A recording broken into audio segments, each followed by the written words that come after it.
Chères auditrices, chers auditeurs, bonjour.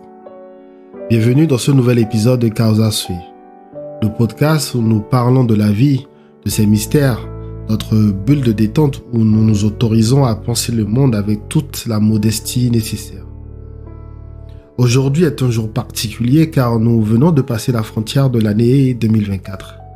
Nous sommes donc en 2025 et j'aimerais prendre un petit moment pour vous souhaiter mes meilleurs vœux. Hier, en parcourant les réseaux sociaux, je suis tombé sur une image qui m'a fait rire, mais qui m'a aussi beaucoup inspiré pour cet épisode.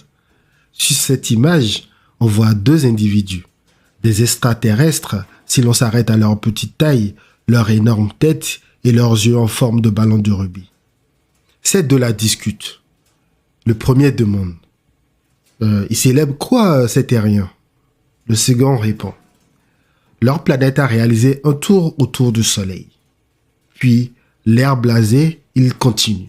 « Je t'avais dit qu'ils étaient très cons. » Cette image nous montre à quel point nous sommes ancrés dans des cycles. Et oui, une année n'est qu'un tour complet de la Terre autour de son étoile. D'ailleurs, la vérité se cache souvent dans le langage lui-même, puisque si on s'intéresse à l'étymologie du mot « année », on se rend compte qu'il vient du latin « annus » qui fait référence au cercle et donc à un cycle, une révolution. Quoi de plus banal si on considère que c'est le 4,54 milliardième de tour que notre belle planète fait autour du Soleil et que Homo sapiens n'en a expérimenté que 300 000. Vertigineux, n'est-ce pas? À titre de comparaison, les dinosaures, espèces aujourd'hui éteintes, ont expérimenté 165 millions de tours. Délirant, non? Mais aussi trivial que soit le passage d'une année, si on se met dans la peau d'un extraterrestre qui en a vu des vertes et des pas mûres, l'expérience n'est pas la même quand on vit sur Terre. Il y a tellement d'événements qui se succèdent en une année. La Terre se refroidit puis elle se réchauffe. Les volcans grondent. Les mers s'évaporent ou se déchaînent sur les côtes. Des espèces apparaissent, certaines s'éteignent. La fonte des glaces ajoute des millions de tonnes d'eau aux océans. Les forêts tropicales comme l'Amazonie perdent ou regagnent des milliers d'hectares. Des millions d'animaux comme les oiseaux, les papillons monarques ou les baleines achèvent leurs cycles migratoires globaux. Des milliards d'êtres vivants commencent leur cycle de vie pendant que des milliards d'autres y mettent un terme. À l'échelle individuelle, beaucoup de choses se passent dans nos vies. On grandit, on apprend, on tombe, on se relève, on fait face à des déconvenues, on s'élève, on reçoit une nouvelle qui va changer notre existence. On met en place une routine qui aura un impact certain sur notre avenir ou au contraire on reste passif. On fait ce qu'il y a à faire sans plus en gérant notre cycle comme on peut.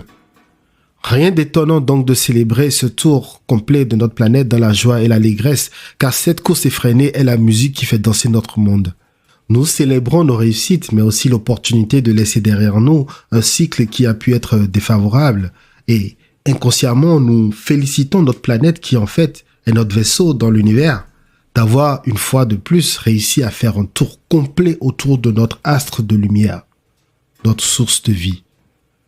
Les extraterrestres peuvent bien rigoler, mais si la Terre échoue à faire ce tour autour du Soleil, elle signe tout simplement notre arrêt de mort collectif.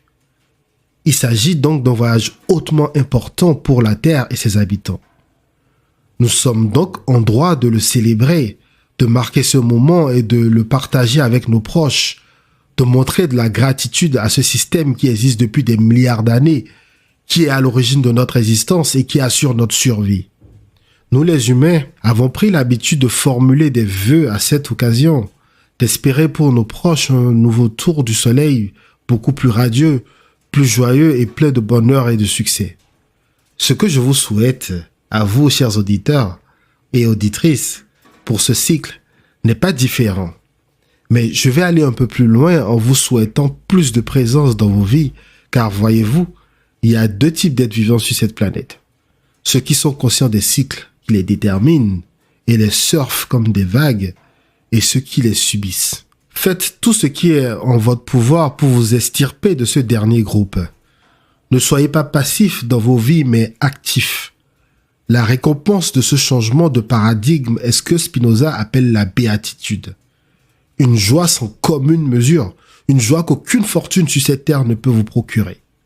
Soyez présents 24 heures sur 24 et que chaque progression de la Terre dans son orbite stellaire soit pour vous un moment de pur bonheur et de joie. C'est ce que je me souhaite à moi-même, car, voyez-vous, je me sens encore un membre du groupe des passifs. Pour conclure, j'ai parlé du cycle qui lie la Terre au Soleil, mais saviez-vous que le Soleil lui-même est en orbite autour du centre de notre galaxie? Comme notre Terre, il doit religieusement faire sa propre révolution qui dure environ 225 à 250 millions d'années terrestres. Depuis sa formation, le Soleil a fait environ 20 orbites galactiques. Le Soleil aurait juste 20 années galactiques? Ok, ce n'est pas fini. Notre galaxie elle-même est soumise à un cycle. Elle orbite autour du centre de l'amas de galaxies auquel elle appartient et ainsi de suite. Le monde est fait de manière à ce que les objets les moins massifs gravitent autour des objets les plus massifs et s'emboîtent les uns dans les autres comme des poupées russes. Nous sommes donc tous inscrits dans une chaîne de causalité qui nous dépasse et il n'y a qu'en les comprenant que nous pouvons sortir de la léthargie et enfin exister. En cette 2025e révolution de la Terre autour du Soleil depuis la naissance de Jésus-Christ, je m'engage à continuer de créer des épisodes, à réfléchir avec vous et à grandir à travers vos regards. Cette quête inlassable de compréhension du monde qui m'habite depuis le début de mon cycle sur cette terre est loin de s'éteindre et je suis déterminé à partager cette curiosité avec vous. Si cette vision résonne en vous, n'hésitez pas à vous abonner. Merci pour votre attention et votre soutien tout au long de l'année passée. Continuez à commenter, aimer, partager et ensemble, poursuivons cette exploration. Bonsoir.